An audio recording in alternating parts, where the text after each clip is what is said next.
we're going. There we go. Okay. Again, though, what we don't want to say is that somehow Mervyn LeRoy and who was the producer of this?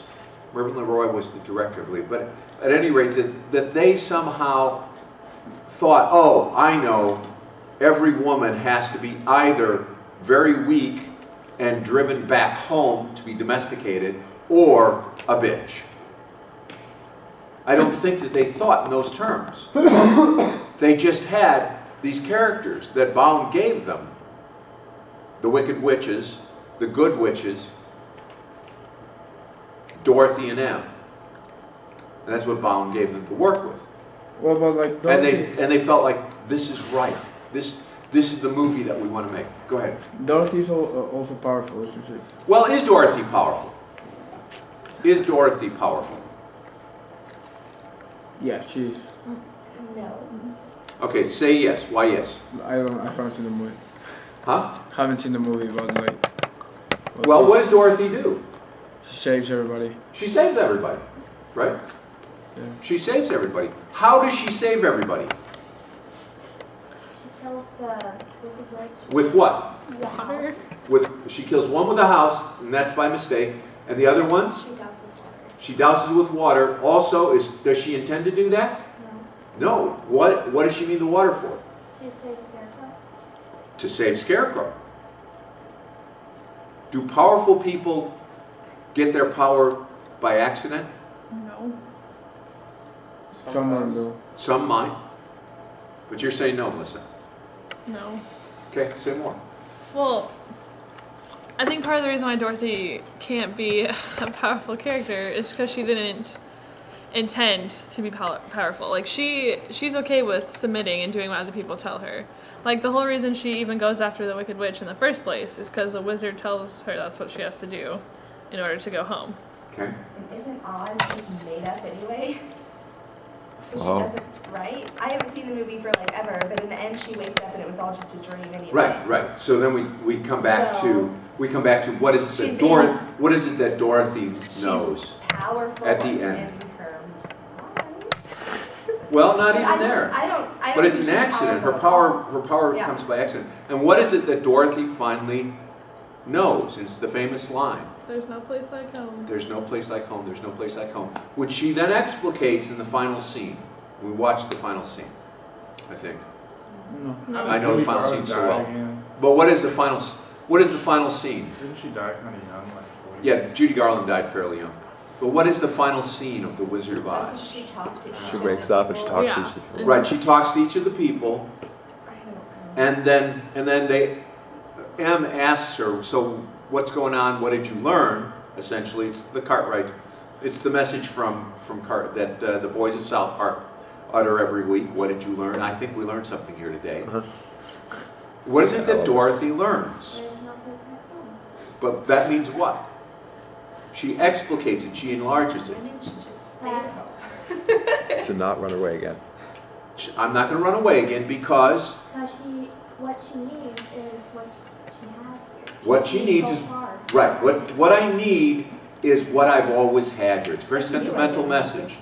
What I need is what I've always had here. And if it's not my own backyard, I don't really need it. So probably my experience in Bethany is like the Wizard of Oz. Like which? Like the Wizard of Oz. Could be. You're stomping on wicked wizards and evil witches. Okay. There's no place like home. There's no place like home. There's no place like home. Okay, and it's not that sense of home that we may share when you've been away. You know, my home is Chicago. Yeah. And every time I go back, I feel like, oh, I'm coming home. Yeah. But I'm now at the point in my life of saying, but I could never live here again. You say I can't take the traffic, the noise, the pace of life. My sister has never left, so she doesn't know any better. And last night I was watching this. I began watching this film. I watched about 10 minutes of it and didn't have time to watch the whole thing. Called A Fine Society, Fine Little Societies was the title. Fine Little Society, and it's all about this small town in Sörmland in Sweden. It's one of the provinces of Sweden. And it's just this little bitty town. It's so like Lindsborg. The farm is right around it. The church is at the center of town. And they have like one little place where you can go get lunch. It used to be a blacksmith shop, and now it's a cafe. And I'm watching this going, and I even put it on Facebook last night. I could live here. I could see myself retiring here. This would be a cool place to live. Which is like, I used to think, I couldn't live in a place that doesn't have lots of theaters and noise and bustle. And now I'm at the point of going, no, I kind of like it quiet. I got plenty to do, and I kind of like it quiet. I like the fact that when I go to sleep at night, I'm never awakened by a siren. That's nice. Anyway, but that's a different feeling from there's no place like home, as Dorothy expresses it. So let's now turn to the last one, and then why are we looking at this? The last one is dramatism. Brummett has a whole text that explicates that goes further in the issue of dramatism, and it's called Rhetorical Homologies. I highly recommend it to you. But as I say, there are 7 different ways of interpreting this, and you may want to look at some others. Dramatism arises from the work. Well, so I didn't bring any markers. Dramatism arises from the work of Kenneth Burke. Those of you who've had a class with me, like rhetorical theory, have heard about Kenneth Burke. Yes? Yeah. Yes? Yes? Yes? Heard the name. Okay, heard the name. Heard the name. I like Kenneth Burke. I like his theories. I like what he has to say. So, what are the 5 parts of the dramatistic pentad? See if you can remember. 5 parts of the dramatistic pentad. Every act has. Every act has. Beginning, ending. No, that's narrative theory. That's narrative theory. Every act has. Every act takes place where? Somewhere. Somewhere, and the somewhere is called? Location. A scene. Scene. Just because we're talking about dramatism. Scene, and everything that takes place that involves volition is an? Volition. Yeah, will. Somebody wills it to happen. Action. It is called an act. So you have a scene, an act, and every act is done by An Actor. an actor. Okay? And every actor has some agency. Agency. And finally, the agency allows the actor to accomplish a goal, which means that the actor has purpose. So the 5 parts of the dramatistic pentad are scene, act, actor, agency, purpose. Okay. And with those, Burke says you can start to analyze any particular rhetorical device that you're looking at. So if we were to look at Wizard of Oz, who is the actor in The Wizard of Oz? Who's the actor? We could say the actor was who? Who's the principal actor in Wizard of Oz? Dorothy. Dorothy. We could say the actor is Dorothy. But who created The Wizard of Oz? The writer. Yeah, the writer. The writer's name is? Frank Burn. L. Frank Baum. L. Frank Baum. We could attribute the actor being L. Frank Baum, but Baum's book, how many of you you've read Wizard of Oz, the books? Anybody read The Wizard? The book is very different from the movie, isn't it? It's very different. And there are other versions of this movie that are also very different from the one we saw. There's a new one. And there's a new one coming out. It's a prequel. Right. Yeah. So we could say, who directs The Wizard of Oz? I've mentioned him. Victor Fleming. Victor Fleming is the director. But does the director have all the power in a movie production? No. Who has the ultimate power in movies? Actors. No. Whoever. Those of you who did film, who did the intro course might remember. Producers? Producers. In movies, in film, unlike the stage, on the stage the producer primarily raises money and then goes away and lets the director take over. In film, the producer is often very much hands-on, in particular in the golden age of Hollywood. So it could be Mervyn LeRoy, who's the producer, could be seen as the actor, or Victor Fleming, who actually directs the movie, or Dorothy, the character, or Judy Garland. So what if we choose Judy Garland as the actor creating The Wizard of Oz?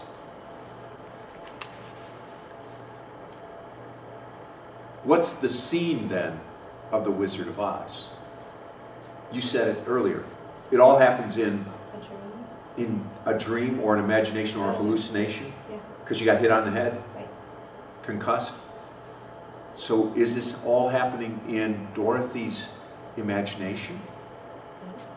If we choose the script, or even Dorothy, or even Judy Garland, we could make that case. But what if we choose Mervyn LeRoy or Victor Fleming? When is the movie filmed? It comes out in 1939, so it's filmed when? 1939, probably sometime in 1938. What's going on in 1938? What's going on in Germany in 1938? War. Not yet. Not They yet. don't get around to it until 1939. But what's going on in Well, it's the 1938? rise of Hitler. Rise of Hitler. Does the rise of Hitler have anything to do with the Wicked Witch of the West? No. Ooh. You think that there's no, that the guards, this kind of frightening uniformed guard marching along in quadruple file singing, oh, wee, oh, oh, that there's no relationship between that and the kind of militarism that we're seeing in Germany? I think there has to be a relationship. I think there's some relationship. Even if it's not conscious, there's some relationship. So determining who's the actor will help us determine what the scene is. And that leads us to a point of analysis. Burke also talks about a couple of other concepts that are truly, truly important to us. One of them is he calls, and I don't think Brummett does much with this. Brummett does talk about language as common ground for motives, but does he get to it? Yeah, he has a number of concepts that Burke uses, but I don't recall reading terministic screens. No. One of Burke's big concepts is the terministic screen. The language we use determines what we see. The language we use determines what we see. Okay? So if you call a building that has 4 walls and a pointed roof and no screens on the windows, limited number of rooms, just 5 rooms, unpainted on the outside. You drive between here and Marquette, about halfway there, on the north side of the road, there is such a building. It's a small, unpainted, square building with a pointed roof, no screens, no windows anymore. You know the place I'm talking about? It's really a romantic looking ruin. I love it. But if you call it a ruin, it's one thing. What might you call it if you had to go home to it? If I said tonight, Zach, this is where you're going home tonight. You're going to go to this house. It has a pot-bellied stove in the living room, no other heat in the house. There are no screens on the windows, but there are windows. The bed is a cast iron bed with springs underneath the mattress. You're going to squeak all night long. The kitchen has a wood stove. You'll have to bring in wood and pump water. There's no paint on any place in the house. You would call that building what? Need some renovation or a dump, I guess. A Most dump. people would say a dump. You but dump. Or a shack. Yeah. Or a shanty. What does Dorothy call it? Home. Home sweet home. Do you see how, if you call it a shanty, you can't see the value that Dorothy has? This is what a terministic screen does. It creates in our minds what should be the reality. If you go, we were to go, if Jose were to take us home to his house, and he called it, what is Mexican for a house? Spanish for a house? Dom? Casa. Casa. Call it mi casa. Okay. Okay. And we went there, and it would look just like any house in America, right? Pretty much. Yeah. Well, no, it's different. It's different? How's it different? Even the way they build things, like the materials, Yeah. are so different. Like here, I think like everything is made out of paper. Picture? Like, House? like Not for example, like I'm exaggerating sort of thing. Yeah, but much thinner than you would find in Mexico. Yeah, well, like when I see like there's plenty of materials that are just fake sort of thing. Okay. You know what I mean? Like Right. But what is your house made of? Is it? It's not Adobe, is it? no, it's No. it's made of brick Yeah. and It's made of materials we would recognize. yeah, Okay. And it's got windows, you got air conditioning at home? yeah, Yeah. Would we feel at home at your house? yeah. Yeah. Could you take us to some place where we wouldn't feel at home? Yeah. Yeah. Wouldn't take you very long, would it? I could take you to a place where you wouldn't feel at home too. Wouldn't take you very long. There are places in Marquette where they wouldn't feel at home. In the town of Marquette, right? There's some places in Marquette that are not real nice. There's some places in Marquette that are very nice. It's what I like about small town. Rich and poor live together. I've never been out to Marquette. Yeah, that'd be my friend. It's like And if only I 8 took miles, you, isn't it? how far out? Megan, how far out is it to Marquette? 12? 8 miles? Seems like quite a ways. Especially when you have 2 kids in the car. If I took you over here on Kansas, just south of campus, Kansas what? Sorry. on Kansas, just south of campus, Uh-huh. there's a house. There's a house. What's next door to the house? There's a bunch of houses. I don't know the No, streets here. not on Kansas. Not on the one that runs next to Strobel Gibson, next to Han Gymnasium, Oh. and runs down. Runs The east. corner, Oh. you got Messiah, then you go across on Kansas. Not on First, but on Kansas. There's trailer What's park. next? Trailers. Mm. No. And trailers are what? Redneck. White trash. White trash. Redneck. Terministic screens. College students. Terministic, yes, some of the trailers around here are being rented by college students and they're turning them into white trash dwellings. But terministic screens make us think certain ways and we will actually miss things. Now this is not the same as the Sapir-Whorf hypothesis. The Sapir-Whorf hypothesis says that if you don't have a word for it, you won't notice it. You won't see it at all.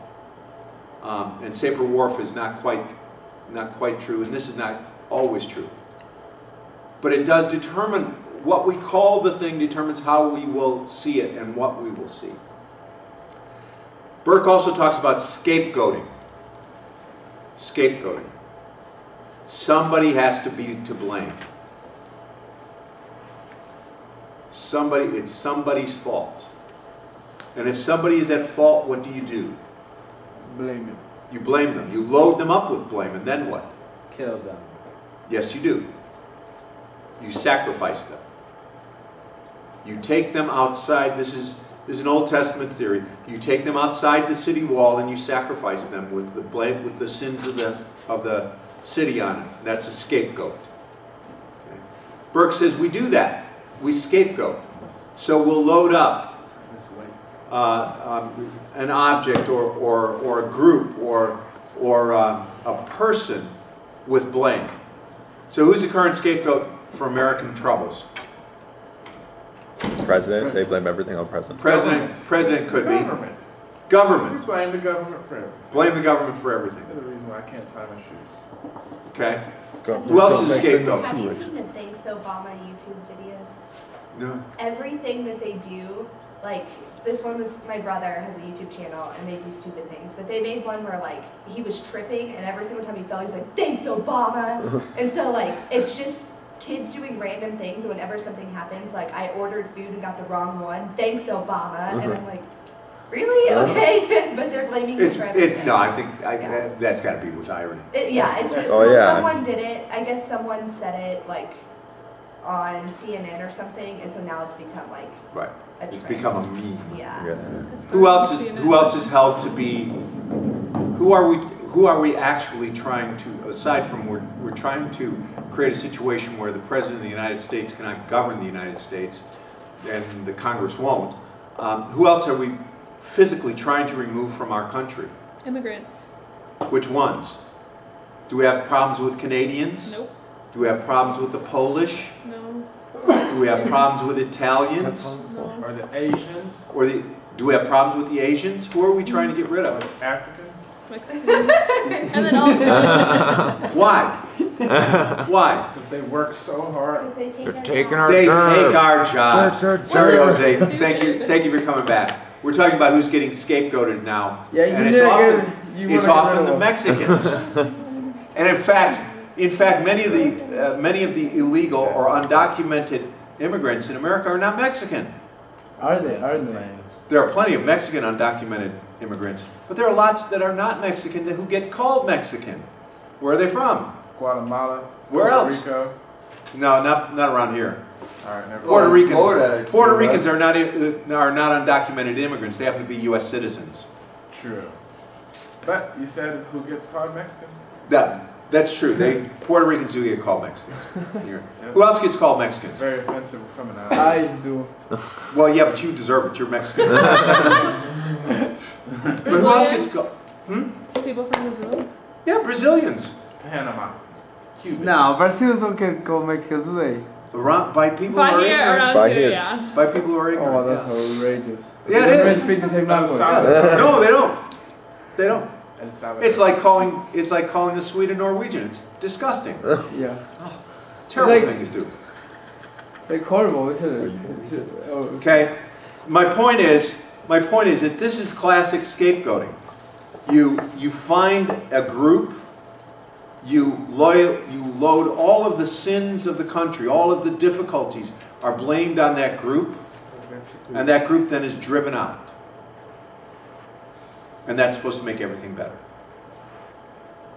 So you Alabama found out, Alabama passed some very restrictive laws that essentially eliminated the Mexican population and the rest of the undocumented population from Alabama. What happened? Is it kind of like the Arizona law? Or? Yeah, it was modeled after the Arizona law, which was written by our Secretary of State here in Kansas. What happened to Alabama? What happened to the crops in Alabama? It went down. What happened? There was no one there to. There was no one there to pick them. They rotted. They rotted. So were the undocumented the problem? No. Absolutely not. They're the ones that pay in cash with everything, and Okay. it's the third generation. When we look at Wizard of Oz, who gets scapegoated in the Wizard of Oz? The wizard. Okay, how? I covered in the movie. But how? How does he may be right. How might we see the wizard as a scapegoat? Because everybody thinks he's the one that's gonna save them. And does he? He doesn't though. He doesn't. Well, look. And then what happens? And then he leaves. He leaves. Is he driven out? No. No. By himself. But No, he leaves on his own. So Yeah. he doesn't quite make it as a The scapegoat because he's not driven out. the Wicked Witch. The Wicked Witch. Are all the problems of Oz the fault of the Wicked Witch? They think it is. As far as we can see, they are. And she becomes the scapegoat. And when she's dead, what do we sing? Ding dong, which is dead. Ding dong, the witch is dead. Ah. Witch, oh witch, the wicked witch. Ding, the wicked witch is dead. And as you see in the movie, or in the musical Wicked, It's so good. she really wasn't all that bad. It's so good. She wanted to be good. All right, so why are we doing this? Go ahead. Oh, no. It was just about Wicked, Okay. so it's okay. Why are we doing this? One of the things that you have to do. Okay, stop it and start again so I can do the assignment. Okay.